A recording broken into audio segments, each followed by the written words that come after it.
Sejam então bem-vindos aí a mais uma aula. Pois bem, nós estamos gravando uma série de aulas, né, que tratam sobre as tendências pedagógicas na prática escolar. Vamos lá?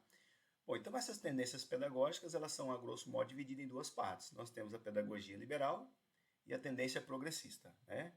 Nós estamos, então, fazendo inicialmente aí uma série de aulas sobre as tendências que existem dentro dessa pedagogia liberal. Pois bem, então nós já falamos sobre a tendência tradicional, né? Há aí uma aula gravada em nosso canal, né? Falamos também sobre a tendência renovada progressivista. E hoje nós vamos falar sobre a tendência renovada não diretiva. Essa tendência renovada não diretiva, ela é então um braço aí da escola nova, que foi implementada aí dentro dessa tendência renovada progressivista, tá certo? Bom, vamos lá então. Quem foi então o principal idealizador dessa tendência que nós vamos abordar agora? Esse camarada que vocês veem a fotinha aí, é um psicólogo chamado Carl Rogers, tá certo? Então assim, um pouquinho da biografia do Carl Rogers. Ele é um psicólogo norte-americano, né? Então ele é idealizador aí de uma psicologia humanista. Ele estudou nessa universidade que vocês veem a referência aí, ó, Teachers College, da Universidade da Colômbia, né? E entre aí os anos de 1928 e 1931, ele obteve o título de mestre e doutor. E o seu trabalho com crianças se deu em anos subsequentes, né? E o Roger então trocou esse pensamento especulativo freudiano pelo behaviorismo. Então vale a pena enfatizar que sempre que nós temos alguns pesquisadores que propõem novas práticas, novas tendências educacionais, eles são fruto de todo um contexto socioeconômico que eles vivem. Então perceba que é um pesquisador norte-americano que estava vivendo um contexto de crise que os Estados Unidos passou. Foi a crise aí que teve como auge, né, a década, o período de 1929. Então foi nesse inteirinho aí que esse pesquisador, né, fez aí a sua pós-graduação e desenvolveu essa concepção dele aí na educação, tá certo? Bom, então vamos lá então. Então quais são as concepções que o Roger traz acerca do aprendiz? Bom, o Roger tem uma visão bem assim um pouco diferente desse aprendiz, desse discente, desse aluno, dentro daquela perspectiva tradicional, né?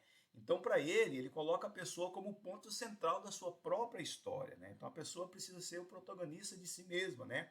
Então, o paciente ele precisa ter a liberdade para fazer suas próprias reflexões e chegar a conclusões únicas, ou seja, essa abordagem incentiva a autonomia no processo de busca pela verdade. Então, perceba que ele trata o aluno mais como um paciente, né? Como uma pessoa que está tendo ali a sua perspectiva psicológica abordada, analisada, né? Do que meramente ali um aprendiz, né, de informações, de coisas novas, como a pedagogia tradicional aponta, né? Então, uma das frases célebres que é atribuída a Roger escreve muito bem o conceito que ele traz, né, dessa terapia que é centrada na pessoa. Então, ele diz o seguinte: ó, não podemos mudar, não podemos nos afastar do que somos enquanto não aceitarmos profundamente o que nós somos, né? Em outras palavras, né, o paciente trata o seu próprio caminho em direção à autoaceitação, tendo o psicólogo como guia. Então, mais uma vez, enfatiza-se que ele tem uma percepção muito mais voltada para a psicologia, né, do que propriamente como o professor um detentor do conhecimento, né, e um mero aí, ser que transmite a informação, tá certo? Bom, então vamos lá. O que ele fala sobre a educação? Eu vou fazer um paralelo aqui para ficar bem claro a concepção que o Carl Rogers tem dessa nova tendência, né, comparada com a tendência primeira, mais conhecida de nós, que é a tendência tradicional. Então vamos lá.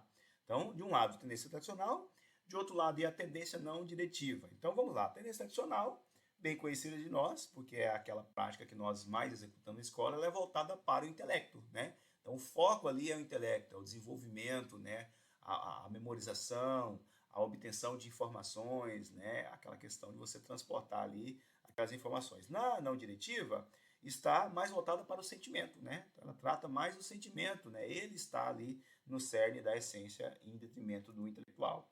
Quando a gente olha para a tradicional, elas têm uma perspectiva de aprendizagem voltada mais para a lógica. Já a não diretiva, ela trabalha bastante a questão da psicologia, certo? O tradicional, ele favorece muito a questão cognitiva, do raciocínio, da lógica, né? E a não diretiva, ela trata os processos, né, que vão fazendo com que esse ser humano vá, com o passar do tempo, interagindo, ele com ele mesmo, ele com o meio e assim por diante, né? Então, na tradicional, você tem como centro de todo o processo de ensino o professor, E na não diretivista, né, na não diretiva, o centro desse aspecto do ensino, né, o protagonista ali é o aluno. Então, por isso a gente coloca que ela é um braço da escola nova, ela tem muita característica, né, que a faz parecida com a escola nova, tá certo? A tendência tradicional, ela prioriza muito a disciplina, e a não diretivista, ela trabalha muito com a espontaneidade do aluno, né? E o último aspecto, até que caracteriza essa nova tendência, é que no aspecto tradicional, nós temos o diretivismo.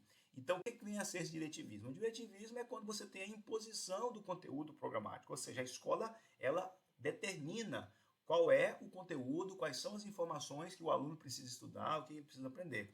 E nessa não diretiva, né, predomina-se o não diretivismo. Então, o que é esse não diretivismo? É a escolha pelos conteúdos. Então, o próprio aluno vai fazer ali, né, a escolha. Então, a escola mostra para ele um cardápio de coisas que ele pode opinar, que ele pode estudar, né, e aí ele vai escolher naquele cardápio quais são as coisas que ele deseja aprender, o que ele deseja estudar.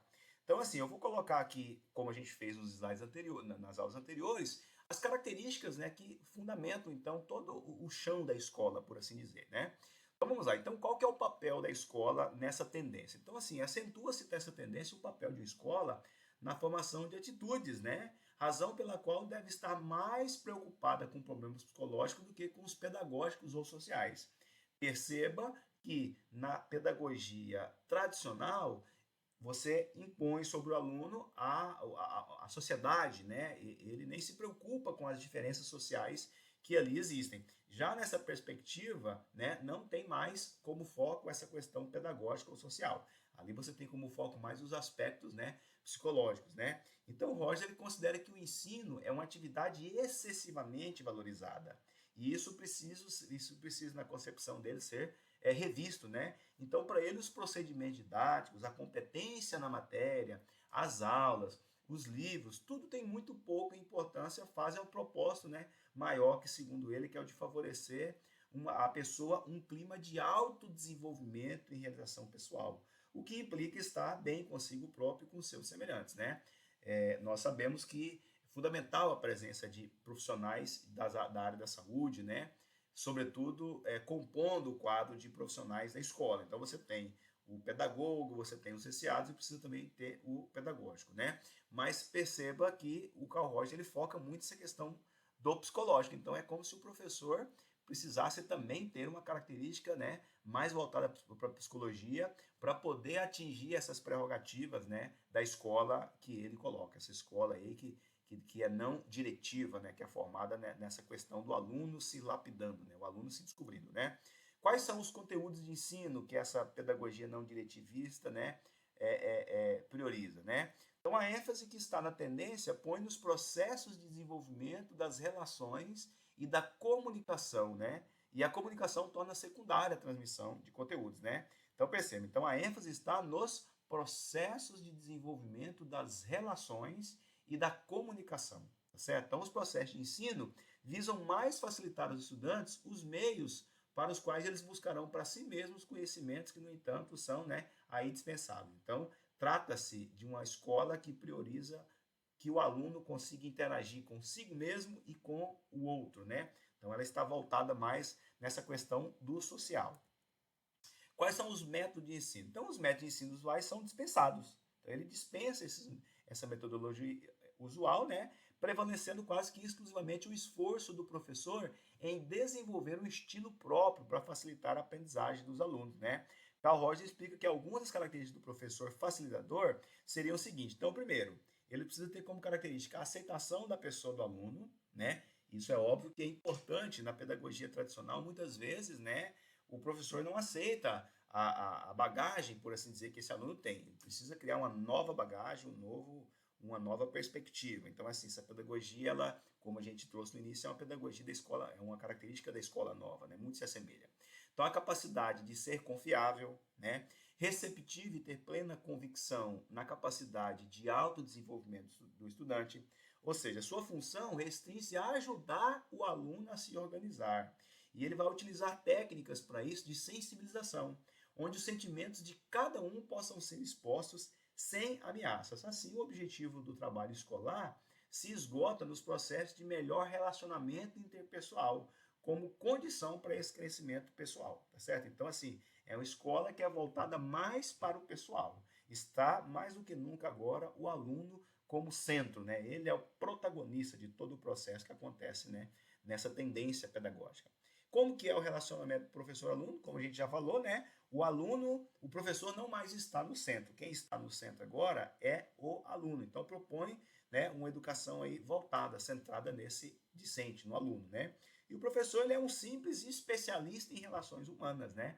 Perceba-se mais uma vez que essa tendência coloca, assim por dizer, na mão do professor uma responsabilidade muito grande em trabalhar essa questão do relacionamento humano, né? Então, ausentar-se seria a melhor forma de respeito e aceitação pelo aluno, né? De aceitação plena do aluno. Então, o professor precisa se ausentar nessa questão de aceitar o aluno, né? A imposição não deve ser do desejo do professor, mas sim do aluno. Então, toda intervenção ela é ameaçadora e inibidora da aprendizagem, certo? Bom, quais são os pressupostos de aprendizagem que essa tendência, né, preconiza? Então, a motivação ela resulta do desejo de adequação pessoal, numa busca de autorrealização. Ou seja, resulta que a retenção se dá pela relevância do que é aprendido em relação ao eu. Ou seja, o que não está envolvido com o eu não é retido e nem transferido, né? Portanto, essa escola, inclusive, ela tem uma nova concepção sobre a avaliação, né? Então, a avaliação escolar, ela perde inteiramente o sentido, já que ela é objetiva, né? Ela precisa ser subjetiva, ela tem que ser voltada para o aluno. Logo, nessa perspectiva, há ali o privilegiar da autoavaliação, tá certo? Muito bem, quais são as manifestações na prática escolar? Então, entre nós, o inspirador da pedagogia não diretiva é o Carl Rogers. Na verdade, é mais um psicólogo clínico do que educador. E as suas ideias influenciaram um número expressivo de educadores e professores, principalmente, né, orientadores educacionais e psicólogos escolares, que se dedicam ao aconselhamento. Menos recentemente, podemos citar também as tendências inspiradas na escola de Summerhill, do educador inglês Alexander Neil. Bom, essa escola, gente, é uma escola que existe na Inglaterra chamada Summerhill. Coloquei uma imagem dela para vocês verem aqui, ó. Essa escola, ela acontece integralmente, né, voltada para essa pedagogia não diretiva. Então, assim, o aluno, ele literalmente não tem ali, não existe ali um foco voltado para o professor, mas sim no aluno. Ou seja, todas as decisões que existem nessa escola são tomadas de forma democrática, por uma tríade, sendo professores, técnicos e alunos. E ninguém nessa escola, dessa tríade, um valor, por assim dizer, maior do que o outro, tem uma importância maior. Todos são dados por iguais, os direitos são iguais, tanto do aluno, tanto do professor. Então, vale a pena vocês depois, para aprofundarem um pouquinho mais sobre essa tendência não diretiva, pesquisarem sobre essa escola de Summerhill, né? Vocês vão ver que interessante que é a metodologia, né? Que é óbvio que para você trabalhar com uma escola dessa, você precisa ter uma sociedade que ofereça as condições, né? Então perceba que é uma escola integral, perceba que certamente esses alunos vêm de famílias, né, estruturadas, que certamente estão presentes na família, né? Hoje a gente percebe que essas técnicas talvez não seriam possíveis de serem implementadas em qualquer cidade, qualquer país, né? Então eu acredito que a sociedade precisa ali ter algumas condições mínimas estabelecidas para que houvesse, né, essa possibilidade de integração nessa perspectiva não diretiva, tá certo? E por último, o relacionamento professor-aluno, né? Então essa pedagogia ela propõe a educação que é centrada no aluno, como a gente já falou. Esse aqui tá repetido, tá certo? Então essa foi aí as nossas referências bibliográficas. Eu agradeço vocês mais uma vez a atenção e continue ligado aí que nós teremos mais uma sequência de vídeos tratando sobre as tendências pedagógicas, ok? Um abraço, até a próxima.